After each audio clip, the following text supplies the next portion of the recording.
Bapak, kami mau berterima kasih, bersyukur.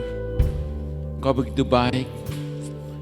Bapak, kami berdoa malam ini untuk anak-anakmu satu persatu di ruangan ini. Bisa merasakan kasih-Mu, pelukan kasih-Mu. Bapak, Engkau sebagai Bapa yang begitu baik. Engkau punya rencana dalam hidup kami satu persatu. Kami percaya bahwa firman-Mu, kebenaran-Mu akan membebaskan kami. Dan kami imani hari ini Tuhan, firman yang dibawakan, yang difirmankan akan membebaskan. Kami declare untuk tiap-tiap anak-Mu satu persatu. Karena kebenaran-Mu ini Tuhan akan menjadi modal yang besar dalam hidup kami sebagai anak-anak-Mu. Kami siap Tuhan hari ini duduk di bawah kaki-Mu. Beri pada kami kehausan dan kelaparan akan kebenaran-Mu. Dan Kau menjanjikan Kau akan puaskan kami, Kau akan puaskan kami. Terima kasih Tuhan. Dalam nama Yesus Kristus kami berdoa. Amin. Shalom saudara-saudara. Senang sekali udah lama kita sejak pandemi kita nggak kesini. Saya bersyukur sekali kalau boleh bersama dengan saudara. Kami senang sekali karena saya bersyukur ayah saya pendeta tahun 1966 pindah ke Cirebon, dan hasilnya karena orang tua kami pergi ke Cirebon, hasilnya saya dapat istri dari Cirebon, Gideon dapat istri dari Cirebon, kakak saya dapat istri dari Indramayu. Bayangkan saudara, ini salah satu yang Tuhan punya rencana. Saya senang sekali boleh dilihat apa yang Tuhan kerjakan di Gracia ini. Saya dengar hampir 25 tahun, nggak tahu. Amazing, saudara. Semua ini bisa dilakukan.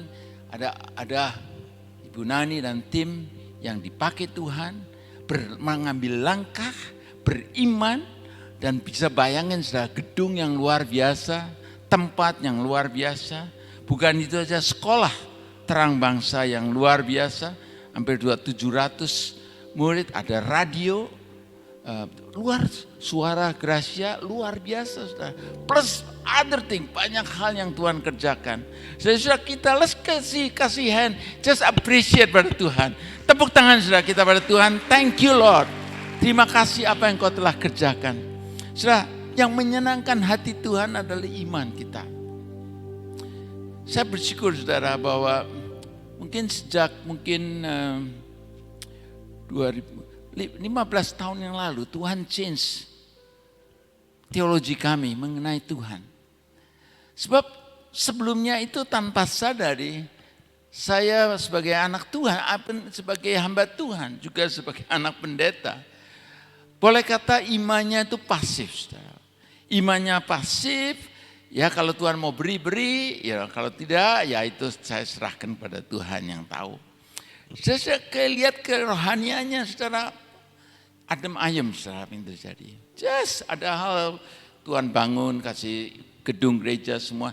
Tapi saya lihat signifikan perubahan itu sejak 2010. Karena yang nanti saya minta Hana untuk membawakan firman Tuhan mengenai ini. Apakah Tuhan kontrol segalanya dalam kita? Sebab kalau kita sudah pikir bahwa Tuhan in control, maka boleh kata kita just pasif. Ya kalau Tuhan mau beri, dan kalau kita pikir Tuhan kasih sakit, ngapain kita even doa? Saudara? Ngapain kita berdoa? Kalau Tuhan, dan sebab itu sudah merubah sekali hidup kami sejak itu. Dengan beriman, saudara, banyak hal yang Tuhan kerjakan. Kami sudah boleh kata seasonnya saat ini, saya dengan istri saya boleh kata Tuhan kasih kesempatan untuk kami boleh tiap kali winter. Kami melarikan diri winter dari Kanada yang dingin sekali. Saat ini kami tiap mulai bulan November sampai April kami ada di Indonesia. Kebetulan anak kami yang kedua Dengan iman Tuhan gerakan hati dia untuk mengambil langkah melayani anak-anak yatim piatu di Bandung di rumah Ruth. Sebab itu tiap kali pas November kami mengambil keputusan pergi ke Indonesia dengan istri, ketemu cucu. Tapi saya lihat pelayanan di Indonesia luar biasa. Thank you, saya bersyukur kakak saya Gideon, dia aktif sekali. Dia banyak keluar kota, keluar hubungin hamba-hamba Tuhan waktu pandemi, kira-kira sudah 1.800 hamba Tuhan. Dia teleponin, dia bantuin hamba-hamba Tuhan yang gerejanya hanya mungkin 20 untuk dibantu 1.800 kurang lebih teman. Dan salah satu kemarin bulan Februari kami dapat kesempatan, Gideon minta untuk kami pergi ke Topelo Halmahera. Saya barusan sadar, ternyata banyak sekali kebutuhan untuk gereja-gereja di luar Jawa. Dan ternyata kurang sekali hamba-hamba Tuhan dari Jawa pergi ke luar Jawa. Pertama, ongkos untuk keluar Jawa mahal sekali. Dan kedua, kalau kita ke sana kita harus menabur, hamba-hamba Tuhan harus menabur. Dan mereka begitu haus. 2 jam datang waktu kami ke sana memberikan seminar. 2 jam mereka naik sepeda motor untuk datang ke seminar itu. Dan setelah saya lihat kerinduannya luar biasa. Setelah itu saya sama anak istri saya bersyukur yang Tuhan memakai kami. Selama 6 hari, 15 kali kami harus khotbah. Saya bersyukur istri saya melayani Tuhan juga. Kalau enggak ada kaput sudah. 15 kali. Tiap hari 3 kali, kadang-kadang pulang midnight. Mereka begitu haus. Setelah itu saya lihat ladang di Indonesia luar biasa. Setelah itu saya bersyukur sekali hari ini. Ini satu tempat ladang yang bagus sekali. Sarana untuk anak-anak Tuhan masih kecil, aktif pelayanan musik, pelayanan untuk menari itu untuk Tuhan. Sudah banyak hal sarana ini bagus sekali. Sekolah diadakan. Kita perlu bersyukur, saudara. Enggak semua terjadi, saudara. Karena ada seorang, ada tim, ada beberapa orang yang dengan iman mengambil langkah. Mengambil ini yang terjadi kita gedung, terjadi semuanya, sekolah terjadi. Dan saya sudah hari ini, saya minta untuk Hana untuk maju ke depan, untuk share. Sebab ini penting sekali mengenai apakah Tuhan mengontrol segalanya. Dan ini teologi ini sangat, makin saya melihat ini ada sangat krusial, sangat penting sekali. Dan ini merubah hidup kami. Dan melalui ini saudara, kita yang hidupnya sewa rumah berapa? 30 tahun. Begitu mengetahui rancangan Tuhan dan beriman, dalam 10 tahun Tuhan berikan rumah kita debt free. Saudara. Dan saya lihat itu karena beriman. Kalau kita just pasrah aja, kelihatannya suci. Malah kami siap waktu menjadi hamba Tuhan untuk siap miskin. Bayangin, waktu kita dipanggil Tuhan, melayani Tuhan, Tuhan kasih firman Tuhan Yesaya 41 ayat 8 sampai 20. Waktu itu saya sudah berkali-kali menolak untuk dipanggil menjadi hamba Tuhan. Karena ayah saya pendeta, hidup miskin. Dan waktu itu pergi retreat, Tuhan kata 4 hari, hari Kamis. Mulai hari Senin sampai Kamis pagi. Yesaya 41 ayat 8-20. Kamu adalah hambaku, telah aku pilih dari ujung. Kamu adalah hambaku, jangan takut, jangan takut. Ternyata karena takut. Sebab itu kami melangkah. Tapi melangkah sebagai hamba Tuhan dengan konsep yang salah. Katakan pada anak kami, apakah kamu siap untuk miskin? Bisa bayangin saudara. Anak-anak kami waktu umur 12, umur 9, umur 5. Nggak ngerti ya, iya aja. Tapi saudara, akhirnya Tuhan robah itu. Dan ini pelajaran ini saya berdoa, tadi kami doakan, ia akan memberikan dampak yang luar biasa. Ya silakan. Shalom saudara-saudara sekalian. Ya tadi saudara sudah lihat topik hari ini kita akan bertanya kepada diri kita sendiri. Apakah Tuhan pengontrol segalanya? Karena banyak orang Kristen yang berpikir bahwa Tuhan itu Maha Kuasa, betul Tuhan Maha Kuasa. Dan karena Tuhan Maha Kuasa mereka berpikir Tuhan itu mengontrol segala-galanya. Segala yang terjadi di bawah kontrol Tuhan. Atau Tuhan izinkan seperti itu. Dan kita akan belajar pada hari ini, saudara. Saya pendek, jadi catatan saya nggak kelihatan. Sebetulnya dimulai, kalau kita melihat di Bible NIV, terjemahan NIV, di situ perkataan Lord God Almighty itu dirubah menjadi Sovereign God. Perkataan sovereign. Kata sovereign itu sebetulnya mempunyai arti orang yang mempunyai kuasa yang tertinggi. Sedang membicarakan mengenai seorang yang kuasanya supreme, di atas segala-galanya. Dan Tuhan itu maha kuasa, Tuhan itu sovereign, betul. Tuhan maha kuasa. Kuasanya paling tinggi di atas segala-galanya. Tidak ada yang lebih tinggi dari Tuhan. Kita semua tahu itu. Tetapi kemudian oleh agama, arti daripada kata sovereign itu bukan hanya dikatakan Tuhan itu maha kuasa saja sampai di situ. Kalau saudara lihat di dalam dictionary, kata sovereign itu adalah maha kuasa, supreme in power. Ya, tinggi, itu betul. Nah, Tuhan itu begitu. Ya. Tapi kemudian oleh agama ditambah, karena Tuhan itu maha kuasa, maka Tuhan in control akan segala-galanya. Nah, sebetulnya perkataan in control itu enggak ada sebetulnya, tapi itu ditambahkan oleh agama. Nah, jadi saudara, banyak orang, malah orang Kristen sekalipun, berpikir bahwa segala sesuatu itu di bawah kontrol Tuhan. Jadi kalau misalnya ada orang, ini kejadian benar, ada anak muda, dia foya-foya, dia minum-minum, mabuk-mabukan, setelah itu dia pulang tengah malam, entah jam 3 pagi atau jam 2 pagi, pulang naik mobil, dia ngebut karena dia mabok, dia ngebut, tabrak pohon, mobilnya hancur, dan dia dua orang itu di dalam mobil mati dua-duanya, saudara. Dan pada waktu penguburan, di dalam penguburan itu, hamba Tuhannya berkata, ya sudah kehendak Tuhan, Tuhan panggil mereka, Tuhan panggil mereka pulang. Tapi saudara, apakah mereka mati karena Tuhan panggil? Atau mereka mati karena akibat daripada foya-foya mereka? Nah, banyak juga hamba-hamba Tuhan yang kalau kita mendoakan di dalam funeral, di dalam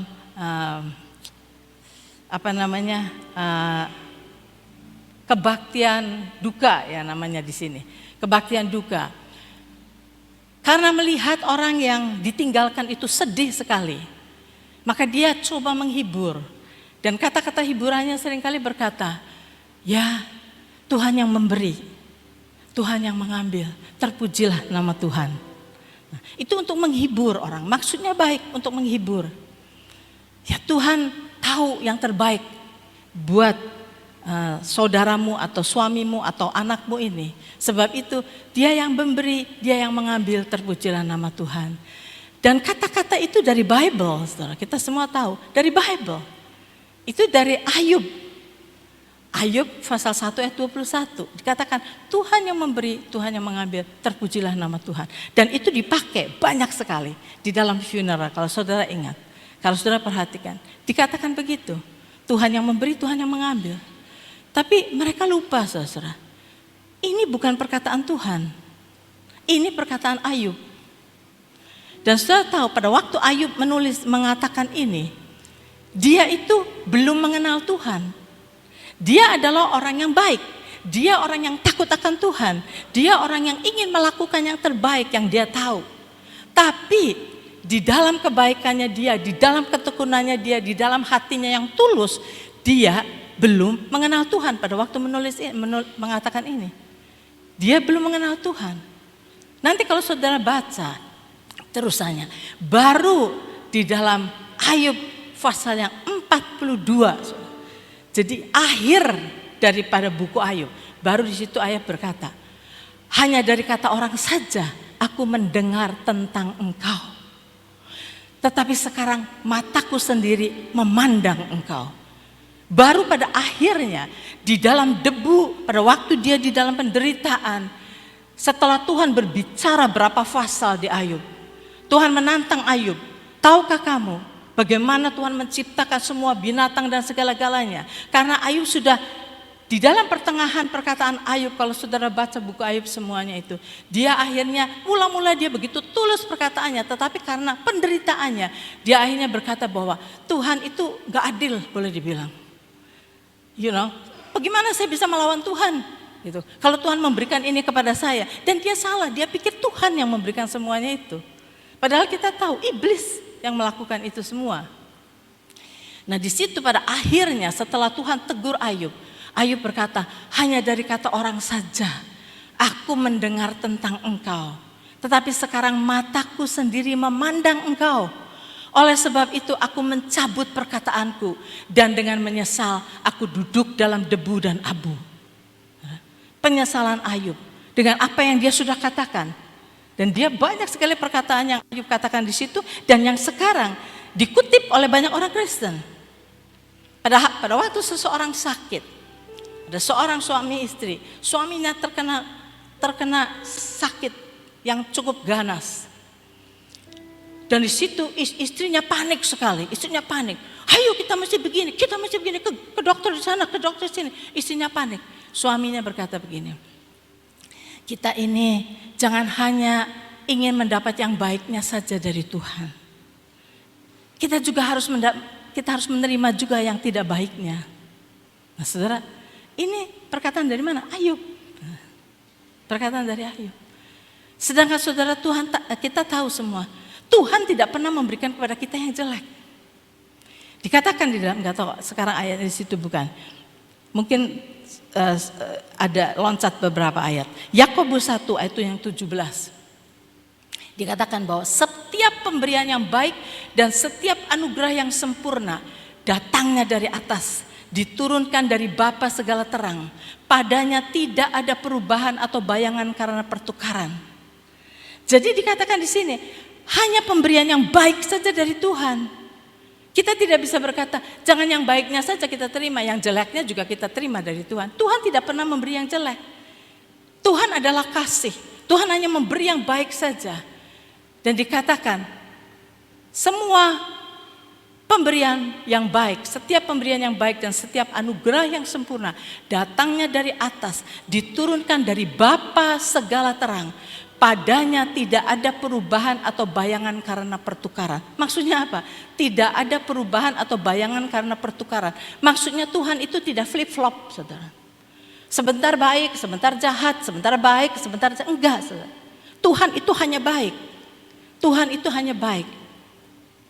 Nah sebab itu kita harus belajar firman Tuhan dengan benar.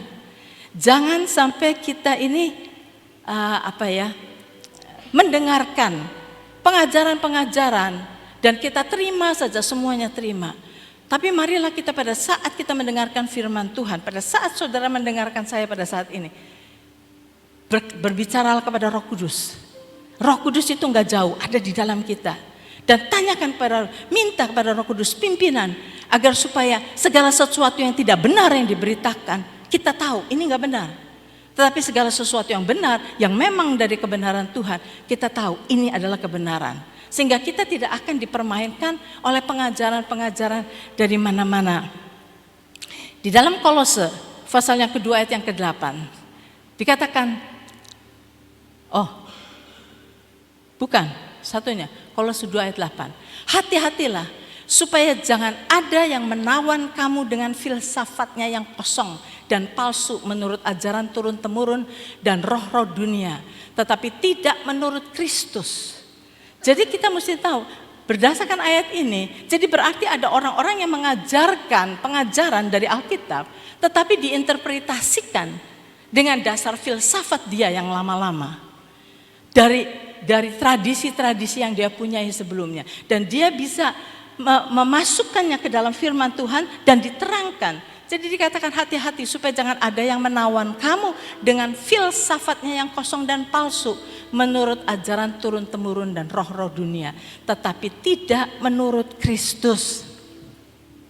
Nah saudara, kita ini belajar semuanya ini karena begini, kalau memang Tuhan itu mengontrol segala-galanya, ya, semua yang terjadi itu Tuhan yang kontrol. Ada seorang yang sakit parah sekali, dia berkata, ya ini semua Tuhan berikan kepada saya agar supaya saya belajar sabar. Tuhan sedang mengajari saya untuk sabar. Tuhan sedang mengajari saya untuk rendah hati dan sebagainya. Saudara, kesabaran itu yang mengajarkan Roh Kudus, saudara. Kesabaran itu adalah buah-buah Roh Kudus. Asal kita bekerja sama dengan Roh Kudus, kesabaran akan terjadi. Masakah Tuhan akan mengajar kita untuk sabar dengan memberikan penyakit? Sebagai seorang tua, ayah atau ibu yang mau mengajari anaknya, kalau saudara bisa kasih penyakit pada anakmu, apakah saudara mau kasih penyakit pada anakmu supaya anakmu belajar? Tidak mungkin. Nah, Tuhan juga tidak melakukan itu semua. Nah, jadi mengapa kita hari ini coba pikirkan mengenai itu, supaya jangan kita berpikir bahwa Tuhan yang membuat semuanya, yang jelek-jelek, semuanya, penyakit, eksiden, apa semua, ya Tuhan yang melakukan semuanya, biarlah kita terima semuanya. Saudara, kita harus belajar mengenali Tuhan. Kenali Tuhan nomor satu, saudara. Agar supaya kita bisa tahu ini Tuhan atau bukan. Kalau kita nggak kenal Tuhan, kita bisa menduga-duga, mungkin Tuhan ini, mungkin Tuhan ini. Tetapi kalau kita kenal Tuhan, kita tahu dan tahu dan tahu ini bukan Tuhan. Atau kita tahu dan tahu dan tahu ini Tuhan. Kita tahu karena kita mengenal Tuhan. Nah saudara, jadi Tuhan mengajar kita berkata bahwa orang benar akan hidup oleh iman. The just shall live by faith. Orang benar akan hidup oleh iman. Nah kalau Tuhan itu mengontrol segala-galanya, bagaimana kita beriman? Apanya yang harus kita imani? Semua udah ditentukan oleh Tuhan kok. Kalau kita menderita sakit, itu Tuhan yang memberikan penyakit pada kita. Lalu mau apa? Kita mau beriman apa? Mau beriman sembuh? Kalau kita mau beriman sembuh, berarti kita melawan Tuhan yang memberi penyakit pada kita. Jadi di sini kita mau coba mengerti hati Tuhan. Ya. Jadi Tuhan itu tidak mengontrol segala-galanya. Why? Mengapa? Karena Tuhan sudah memberikan kuasa atas dunia ini kepada manusia. Manusia, saudara, yang diberi oleh Tuhan kuasa untuk mengontrol dunia ini. Mari kita baca ayatnya deh, Kejadian pasal 1 ayat yang ke-20.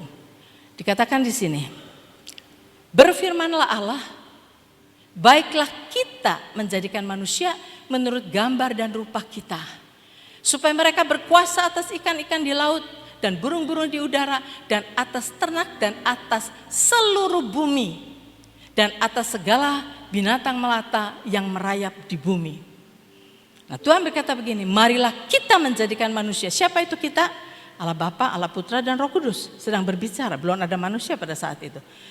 Allah Bapa, Allah Putra dan Roh Kudus berkata, marilah baiklah kita menjadikan manusia menurut gambar dan rupa kita.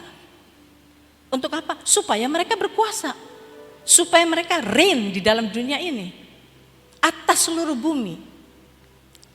Tuhan menciptakan manusia untuk memerintah di bumi ini. Untuk menentukan apa yang harus terjadi di bumi ini. Ya, mengapa Tuhan memberikan kepada manusia kuasa dan otoritas, dominion untuk berkuasa atas dunia ini? Karena dunia ini sudah diberikan oleh Tuhan kepada manusia. Sudah tahu ayatnya? Mazmur 115 ayat yang ke-16.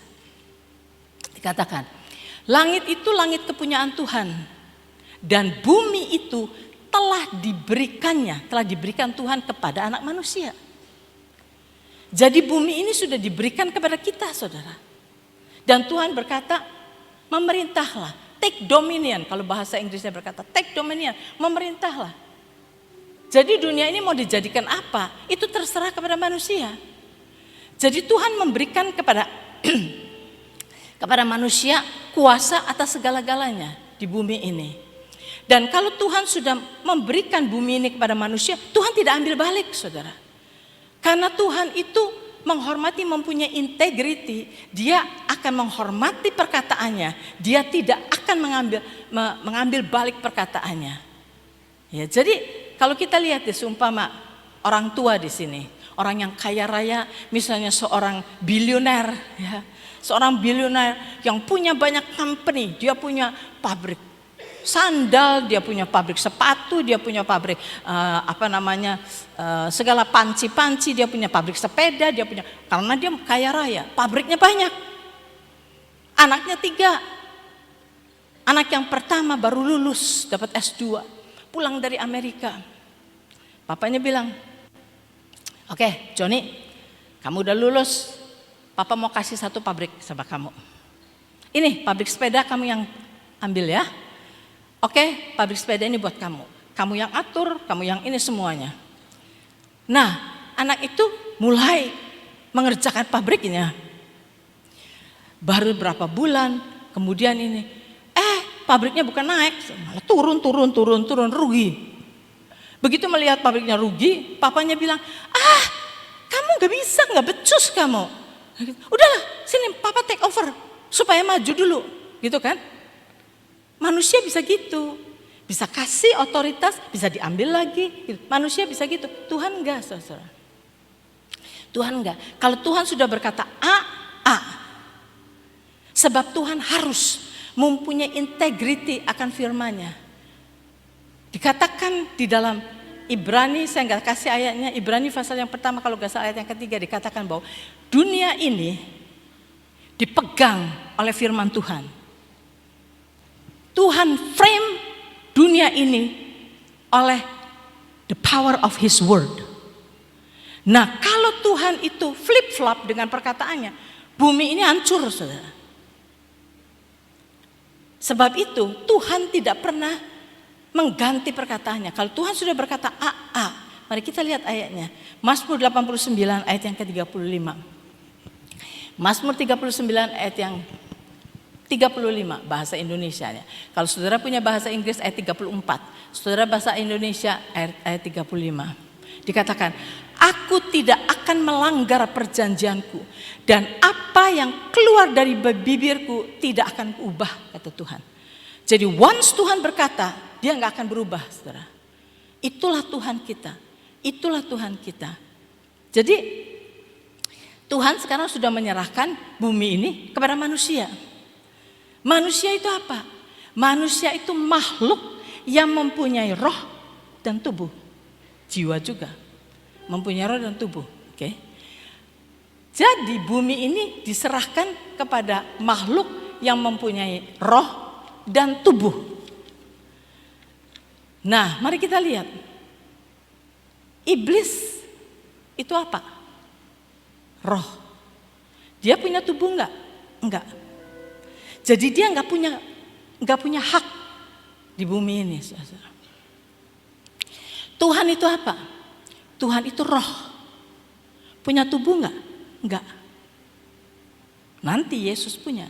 Tapi Tuhan nggak punya tubuh. Sebab itu Tuhan punya hak enggak? Enggak. Yang punya hak manusia. Jadi kalau Tuhan mau melakukan sesuatu di dunia ini, Tuhan itu selalu berbicara dulu kepada manusia. Saudara tahu nggak? Perhatikan nggak? Tuhan itu selalu berbicara dulu kepada manusia. Sepertinya, saya bilang sepertinya, dia minta izin. Karena dia sudah memberikan bumi ini kepada manusia. Mari kita lihat contohnya. Pada waktu Tuhan mau menghancurkan dunia ini dengan air bah. Sebelum dia menghancurkan dengan air bah, dia datang dulu kepada Nuh. Dia bicara dulu kepada Nuh. Nuh, saya punya rencana untuk menghancurkan dunia ini. Karena orang di bumi ini sudah jahat sekali. Jahatnya luar biasa. Saya akan hancurkan semuanya dengan air bah. Dan saudara tahu, jahatnya orang di zaman Nuh itu, pada waktu Nuh itu membuat bahtera, itu makan waktu berapa puluh tahun. Selama dia membangun bahtera itu, dia menginjili kepada orang-orang di situ. Untuk bertobat, Tuhan akan hancurkan bumi ini, Tuhan akan kirim air bah, bertobatlah. Tidak ada satu pun yang bertobat, saudara. Begitulah bejatnya orang di zaman Nuh itu. Itulah sebabnya Tuhan mau hancurkan. Kenapa Tuhan mau hancurkan? Karena dosa manusia itu seperti kanker, saudara. Sudah tahu kalau orang kena kanker, misalnya di kakinya atau di tangannya kena kanker, dan kanker itu sudah begitu jahatnya, udah grogotin, maka dokter akan berkata lebih baik dipotong. Kalau kanker ini dipotong tidak akan merambat. Lebih baik kamu nggak punya tangan, tapi kanker itu nggak membunuh kamu, dipotong. Nah, sama saja pada waktu Tuhan melihat orang-orang zaman Nuh itu jahatnya itu sudah seperti kanker, sudah nggak bisa disembuhkan.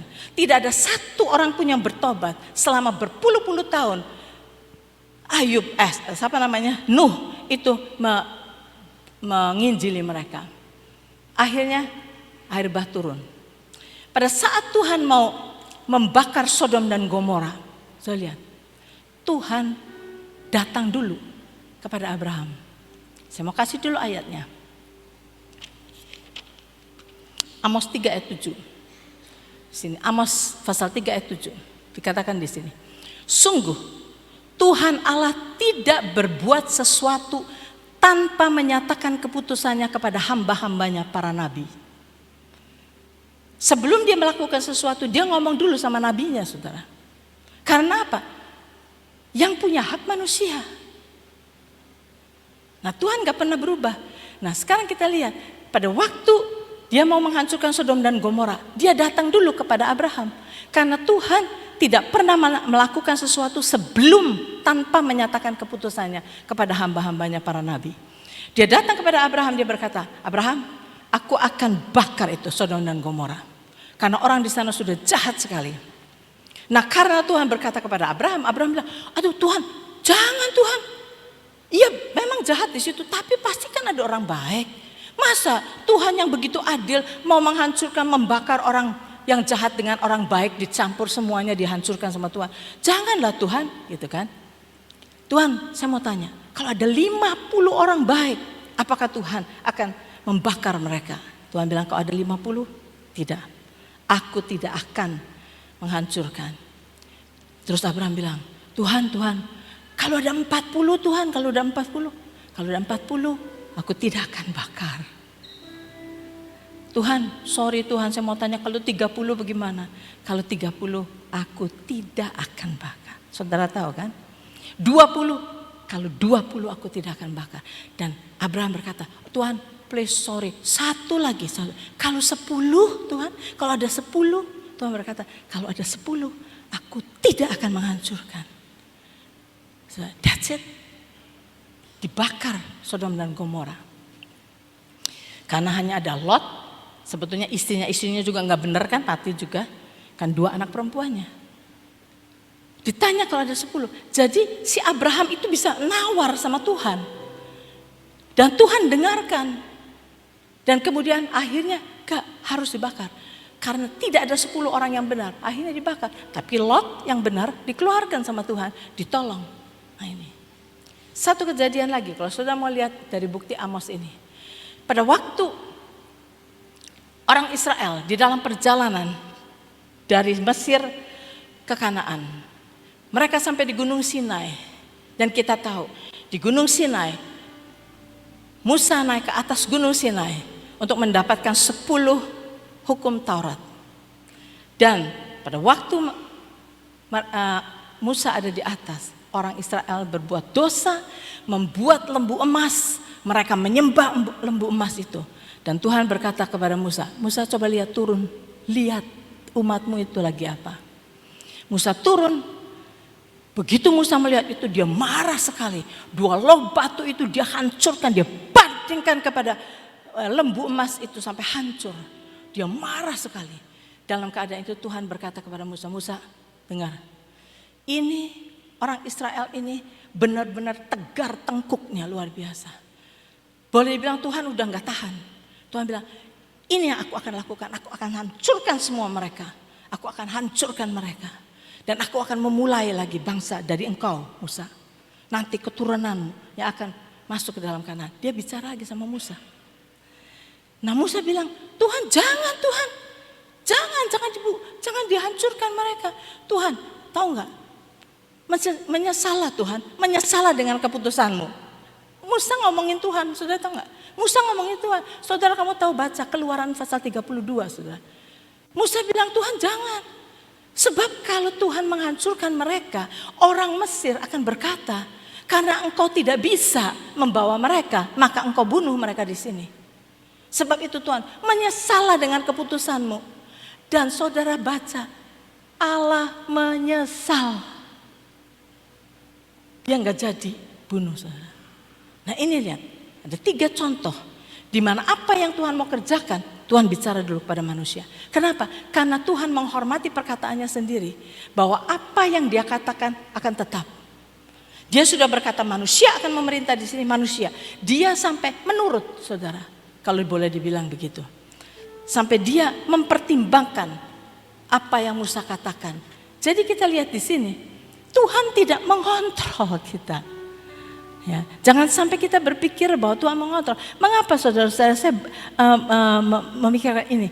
Mengapa saya berpikir pada hari ini share mengenai ini? Karena ada orang yang mungkin tidak pernah benar-benar ditanyakan, apakah Tuhan in control atau tidak? Kita nggak pernah tanya gitu, dan nggak pernah ditanya, tidak pernah belajar, tidak pernah membukakan sebetulnya apa. Maka di kepala kita ini di sini, in the back of our mind itu berpikir bahwa pada saat kita mau beriman akan suatu janji Tuhan, misalnya kesembuhan atau apa, terusnya kita nggak merasa apa yang kita imani itu terjadi, langsung kita bilang, ya memang sih Tuhan yang ngontrol kok. Kalau Tuhan memang suruh saya mati, ya sudah saya mati. Jadi iman kita nggak akan pernah teguh, karena kita masih mempunyai 2 pikiran. Mungkin Tuhan memang in control, tapi kalau kita tahu persis, no, Tuhan sudah memberikan firman-Nya dan Tuhan berkata, lakukan firman Tuhan, beriman kepada firman Tuhan, maka apa yang Tuhan janjikan akan terjadi pada diri kita. Nah itulah sebabnya kita harus belajar mengenai ini. Dan kita harus tahu, kalau segala sesuatu yang jahat, segala sesuatu yang negatif, segala sesuatu yang tidak benar terjadi pada diri kita, itu bukan perbuatan Tuhan.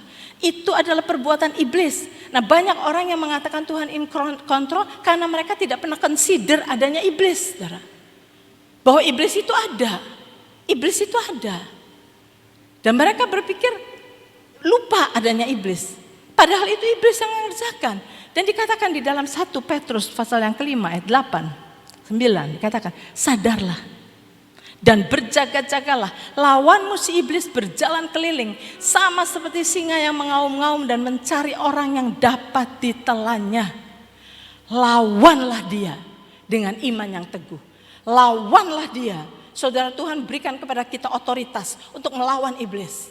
Jangan kita mandah aja, jangan kita menjadi victim daripada perbuatan iblis yang menyerang kita dengan penyakit, yang menyerang kita dengan kemiskinan, yang menyerang kita dengan pertengkaran, menyerang keluarga kita berantakan. Iblis mau merusak kita.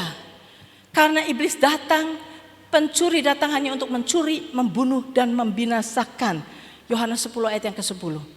Hanya untuk mencuri, membunuh dan membinasakan. Mencuri kesehatan kita, mencuri keuangan kita, mencuri damai sejahtera kita, mencuri segala-galanya. Sukacita kita dicuri, kesejahteraan kita, keluarga kita dicuri oleh iblis.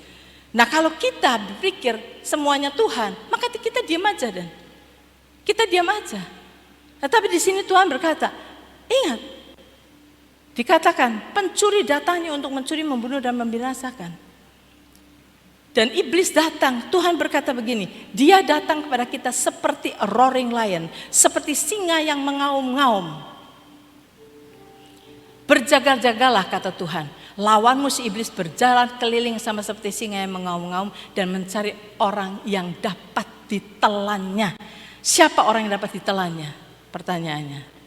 Orang yang dapat ditelannya adalah orang yang tidak mengerti firman Tuhan. Orang yang dapat ditelannya adalah orang yang tidak mengenal siapa Tuhan. Orang yang dapat ditelannya adalah orang yang tidak mengerti bahwa Tuhan suruh kita beriman. Yang tidak mengerti bahwa kita disuruh melawan iblis. Sebab itu kita harus belajar untuk mengenali Tuhan. Nah, saudara, jadi iblis ini merajalela. Iblis ini merajalela di dunia ini. Nah, jadi kalau kita lihat, memang manusia diberi kuasa oleh Tuhan, power and authority untuk bertahta di dunia ini. Tapi kita semua tahu kan, iblis datang berupa ular. Iblis harus berupa ular, saudara. Dia sih roh, dia harus masuk ke dalam ular supaya bisa dilihat dan berbicara. Nah, disitulah perbincangan antara iblis dan Hawa. Nah, iblis memutarbalikan semua yang iblis lakukan untuk menyerang kita hanya dengan tipu muslihat.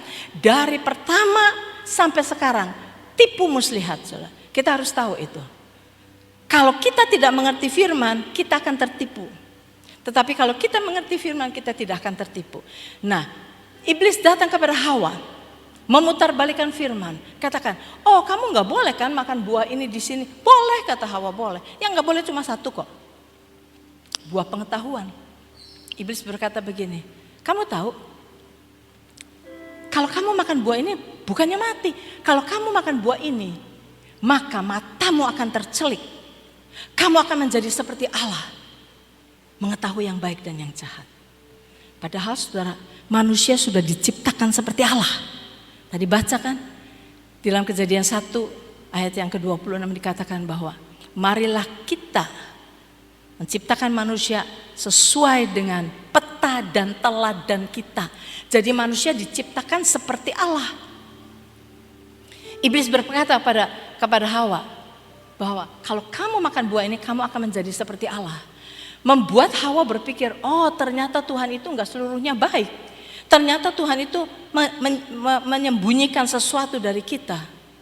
Dan mulailah membuat manusia curiga kepada Tuhan.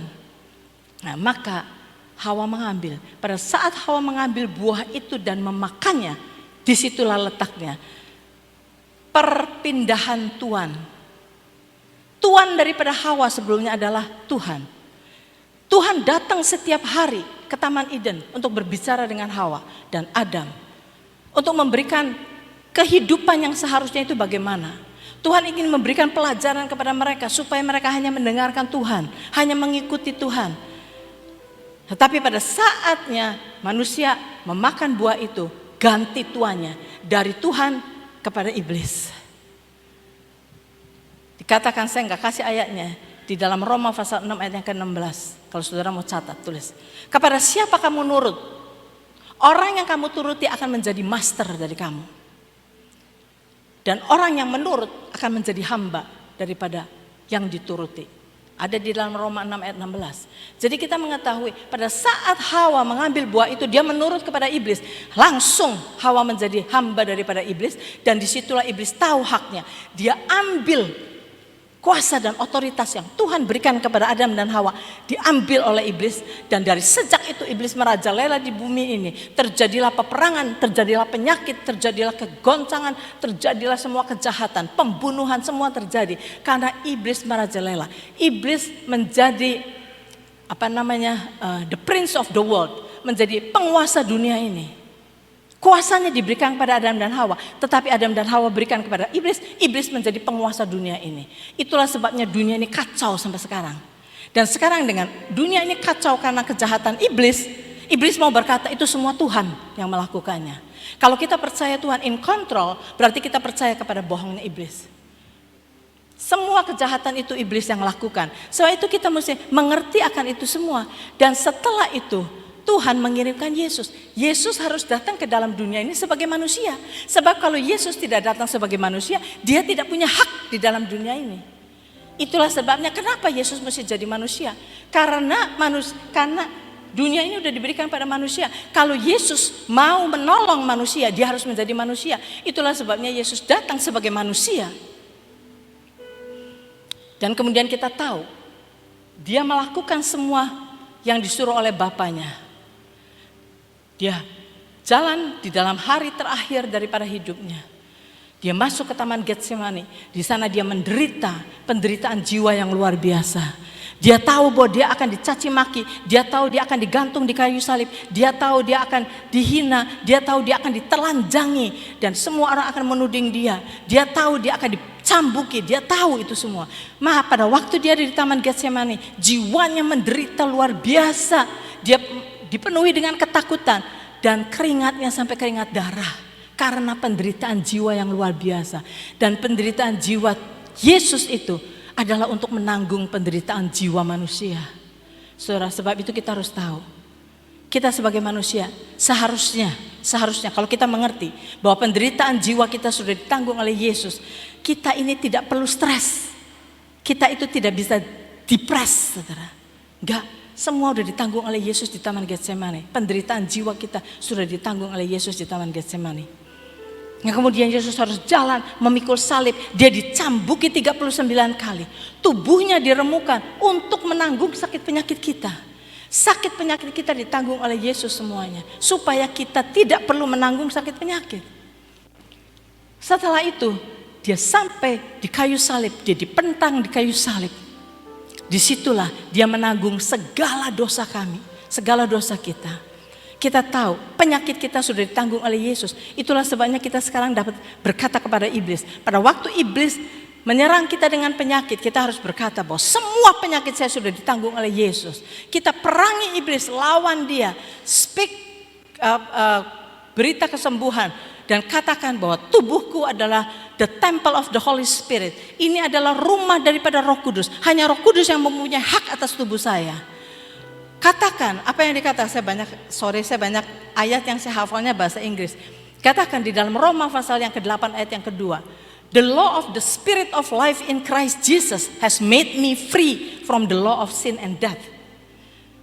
The law of sin and death itu yang akan memberikan penyakit kepada kita untuk mematikan kita, tubuh kita. Tapi kita katakan bahwa tubuh saya sekarang yang bertahta di dalam tubuh saya adalah the law of the spirit of life. Yang memberikan kepada saya kehidupan dan damai sejahtera. Nah, kita declare, firman Tuhan itu kita declare, saudara, supaya kita menang atas iblis. Dan kemudian Tuhan Yesus tanggung segala dosa kita. Semua dosa isi dunia, seluruh dosa isi dunia. Bukan hanya dosa orang Kristen saja. Dosa isi dunia sudah ditanggung oleh Tuhan Yesus di kayu salib. Sebab itu sekarang iblis tidak bisa menuduh kita dengan dosa kita. Kalau iblis menuduh kita, datang kepada kita dan berkata, kamu ini berdoa-doa, apakah Tuhan mau dengar kamu? Lihat, kemarin baru berdosa, tadi pagi baru berdosa. Saudara, kita bisa berkata, semua dosa saya sudah ditanggung oleh Yesus. Past, present, and future. Bukan hanya past, bukan hanya present, even future. Bagaimana? Karena begitulah, di dalam Tuhan tidak ada waktu, saudara-saudara. Tuhan sudah menanggung segala dosa kita, segala dosa kita. Sebab itu kita berani berkata kepada iblis bahwa saya sudah diampuni. Darah Yesus yang membungkus saya. Bapa hanya melihat darah Yesus yang membuat saya righteous, membuat saya benar di hadapan Tuhan. Sebab itu kita berani menghadapi segalanya. Nah, pada waktu Yesus akhirnya mati di kayu salib, dia tanggung segala dosa kita. Dia mati di kayu salib dan dia dikubur. Pada waktu dia dikubur, iblis hurra menurut iblis. Mission accomplished. Itu yang dari dulu ditunggu-tunggu oleh iblis. Yang perlu dibunuh, yang perlu dihancurkan adalah anak Allah yang datang ke dalam dunia ini. Iblis membunuh, dikiranya dia bunuh Yesus dan dia pikir selesailah semuanya. Iblis menang. Iblis kaget pada hari ketiga Tuhan Yesus bangkit dari kematian. Di situ dia kagetnya luar biasa. Iblis tidak pernah menyangka Yesus bangkit dari kematian. Karena kebangkitan Yesus itu berarti iblis kalah sama sekali. Karena kuasa iblis yang paling dahsyat adalah kematian. Kematian dikalahkan oleh Yesus dengan kebangkitannya. Sebab itu iblis kaget. Dia tahu dia kalah total. Pada waktu Tuhan Yesus bangkit dari kematian, iblis kalah total. Dan pada waktu Yesus sudah bangkit dari kematian itu, dia tidak stop, saudara. Dia datangin iblis, dia cabut semua kuasa dan otoritas yang iblis curi daripada Adam dan Hawa, yang sekarang ada pada tangan iblis. Oleh Yesus diambil kuasa itu, diberikan kepada kita orang-orang percaya. Kita sekarang mempunyai kuasa itu. Kita sekarang disuruh memerintah, saudara. Seperti Adam dan Hawa, kita disuruh memerintah. Kita harus tahu, kita punya kuasa itu. Saya tidak kasih ayatnya yang ditulis dalam Matius pasal yang terakhir 28 ayat yang terakhir. Pada waktu Tuhan Yesus sebelum naik ke surga, Tuhan Yesus berkata bahwa segala kuasa di surga dan di bumi diberikan kepadaku. Nah sekarang kata Tuhan Yesus berkata kepada murid-muridnya termasuk kita, pergilah ke ujung dunia. Jadikan semua bangsa muridku dan ajarkan mereka apa yang kuajarkan kepadamu. Dan Tuhan berkata, aku akan menyertai kamu sampai kesudahan zaman. Tuhan berkata, dia yang sudah diberi kuasa di surga dan kuasa di bumi diberikan kepada Yesus. Sekarang Yesus bersama dengan kita, ada di dalam kita. Itu yang dikatakan di dalam Kolose pasal yang 1 ayat yang ke-27. Dikatakan bahwa Christ in you, the hope of glory. Kristus yang ada di dalam kita, itu pengharapan kemuliaan. Kita akan berjalan dari kemenangan kepada kemenangan kepada kemenangan. Karena apa? Karena Kristus di dalam kita. Karena kuasa di surga dan di bumi sudah diberikan pada Yesus dan Yesus ada di dalam kita. Sebab itu kalau kita maju di dalam peperangan apapun juga melawan iblis, saudara, kita harus jalan dengan percaya saya tidak sendirian. Saya berjalan bersama dengan Yesus. Itu lagu yang saudara suka nyanyikan. Hidupku bukannya aku lagi, tetapi Yesus yang hidup dalamku. Ya. Kita bisa nyanyi, kita bisa tepuk-tepuk tangan. Apakah kita mengerti maksudnya apa? Hidupku bukannya aku lagi. Sekarang kita jalan kemanapun juga, kita berjalan bersama dengan Kristus yang ada di dalam kita. Dan kita tahu Christ di dalam kita adalah pengharapan kemuliaan. Kita tahu kita akan mendapatkan kemuliaan. Jadi Tuhan setelah itu mengambil kuasa dari tangan iblis, dilucuti iblis. Kolose pasal 2 ayat yang ke-15. Kolose pasal 2 ayat yang ke-15 dikatakan, ia Yesus telah melucuti pemerintah-pemerintah dan penguasa-penguasa dan menjadikan mereka tontonan umum dalam kemenangannya atas mereka.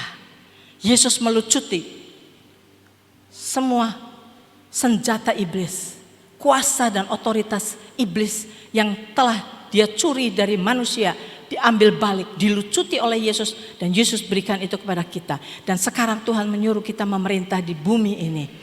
Dikatakan di dalam Roma 5 ayat 17. Bagaimana kita tahu? Yes, kita tahu. Adam dan Hawa disuruh memerintah di dunia ini. Tapi kan dicuri. Nah sekarang bagaimana kita tahu kita disuruh memerintah? Ini ayatnya.